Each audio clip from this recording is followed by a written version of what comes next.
In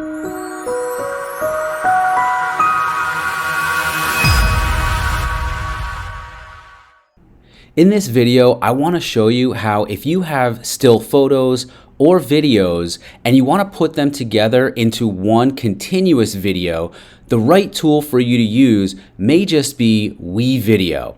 I'll show you how. Here I am in WeVideo. Now, I've logged in using ClassLink to make sure that I'm in my district-issued account that's associated with not only Google, but also WeVideo as well. I want to show you that there are a couple of ways that you can import any photos or videos that you want to use for each project. The first way would be to click on this folder or the file folder on the left-hand side of the screen called Media. If you already have media that you've brought into WeVideo, it will show up here. You can either click the blue plus sign that says Import, and that brings up another small window that'll ask you to either browse your computer. In this case, I have the photos and videos on my desktop, and I could always click on them and even click multiple files, open, and they would be brought into WeVideo that way. I could also import from some cloud storage sites by making sure that my account is linked between those storage sites and WeVideo. Or finally, what you could do is to actually click on all photos and videos that you want to bring into WeVideo, and then click them and drag them into that import box. You'll notice that the 3 photos I decided to import have uploaded already and pretty quickly. The videos take a little bit longer, but because I'm using fairly short videos, one of them is done and the other one just finished. And I believe that whole process took probably less than 10 seconds. Now you'll notice that the 5 images and videos that I brought in as media have now been added under my media. Once you have that done, you can then go ahead and create a project. To create a project, again, there are a few different ways. First, you can find the blue button called Create New, click the drop down, and make sure you're creating a new video that's horizontal. You could also click into projects, and any projects that you've already created will be here. And then click the plus sign to create a new project. Now I've already created one called Showcase Video, so I'm just going to click into that one and then click Start to create a new video edit. Here is what a project looks like, and you'll notice that the 5 images and videos that I brought into my media are also here in the project.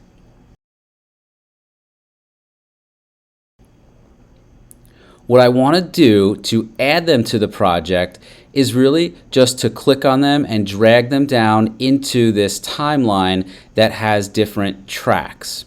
I'm going to take the 3 photos first, and then the 2 videos.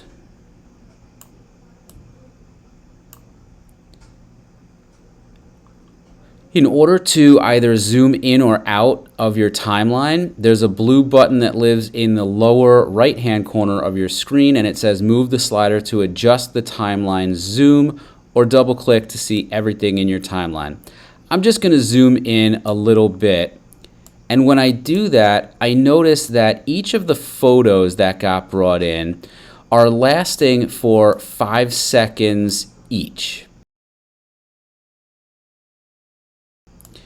If you want to adjust the time that the photos last, you can always do that by clicking on them. And what you'll notice is as I hover my mouse over each corner or each side of the photo in the track, it brings up double-sided arrows, and it says click and drag to trim the ending of the clip. You can do this both to make the photo last longer or to be shorter. In my case, I'm just going to show you how to make it shorter. Instead of having it last 5 seconds, I'm going to drag it so that it reaches the 4-second mark, and now that photo will only last for 4 seconds. You'll notice it says 4 seconds both in the blue slider bar and also right over the actual photo in the track with white letters or numbers that say 4 seconds. If I wanted to, because there's a space in between these two photos now, I could just drag everything back over, or I could even click and drag over multiple photos, videos, or other media, and then slide everything over, and it all stays attached to one another.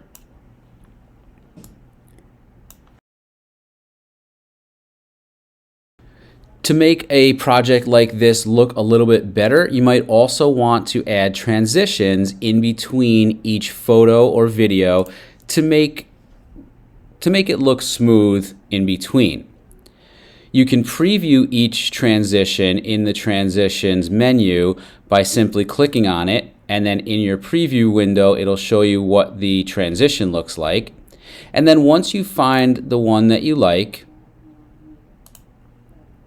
again, you will just click it and drag it down to the timeline in your video track right in between the two photos that you're going to be transitioning from and to. You can do the same for all of the images and videos that you've added into your track. And you can add the same or different transitions. If you make a mistake or you want to go back and find the redo button, it's here above your tracks. And maybe I want to bring in a different transition. So I'm going to redo that. It removes the transition that I already added. And I'll add a different one, maybe the rainbow. Now I have everything lined up in my video 1 track. But I also want to show you how you can remove audio from your video. In order to do that, you want to expand your view. Right now we only see the image or the video. But if you click change track height, so I'm in the video 1 track and there's a little arrow down that brings up a drop down menu, I'm going to change the track height to really the largest view. And I noticed that one of my media files that I brought in was actually a duplicate of a picture. So now that I've added my second video file, you notice that when I've expanded the view, underneath the actual image of the video is a separate bar, and that contains the video's audio file. To strip away the audio from this, you could do it a couple of ways. Right here, as you're clicked on the video file, there is an audio icon that says Open Audio Options. You can click on that and slide the fader down all the way to 0%. Or you can double click the video file that's in your track and then go to the audio settings and make sure again that you've slid the audio level bar down to 0, or you can simply click mute and then save, and that video file will not play audio with it. In order to jump to the beginning or the end of your file or your project, you can click here in the preview window, either the arrow pointing backwards or the arrow pointing forwards, and that's what you want to use to preview what your video will look like. So I'm all the way at the beginning, and let's see what my final product might look like.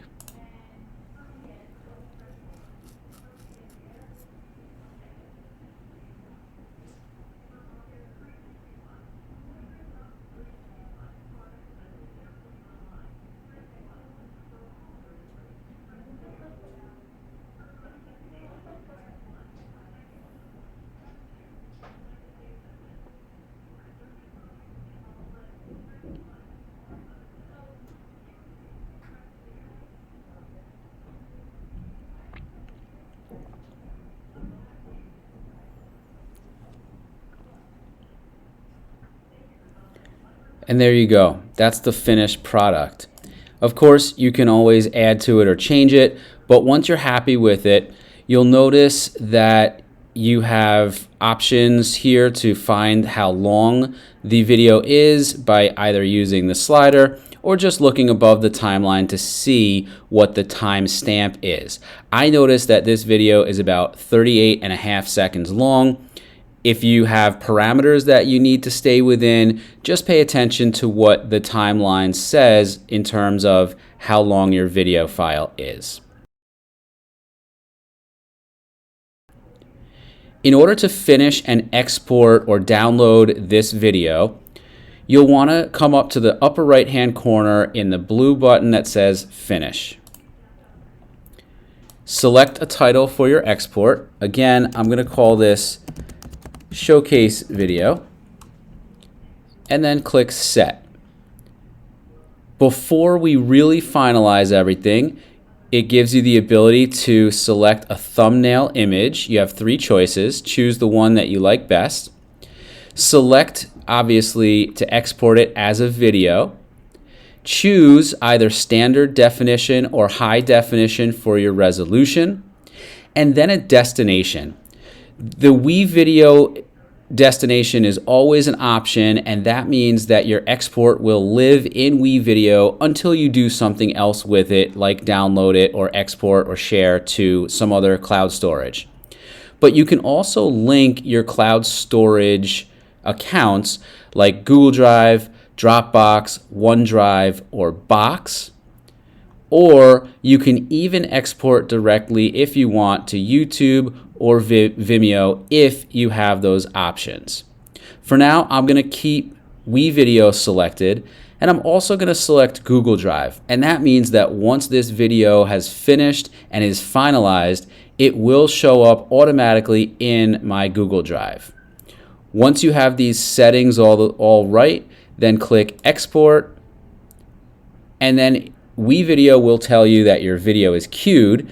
You don't have to keep this window open. We'll send you an email when your video is ready. So I've already gotten the email that tells me that my video has exported, and I want to be able to find it. Well, in WeVideo, once you're back to your dashboard, you can easily find your exports by going on the left-hand menu to Exports, and then there it is. There's my video. It's called My Video because that was the name of the project, and when I click into it, we can find it here as well. And again, you have some more options for how to potentially share this video, including Google Classroom. You can edit the name and description, change the thumbnail if you want, or the privacy, and here you can even download the video to your device. I'm also going to notice that that export has automatically come into my Google Drive, and I can see that by clicking into the WeVideo folder, and there we go. It's called Showcase Video. I have 2 showcase videos because, well, the first time I tried this, it didn't quite work out. But the video that we just sent here is in there, and if you wanted to, you can even preview it right in your Google Drive.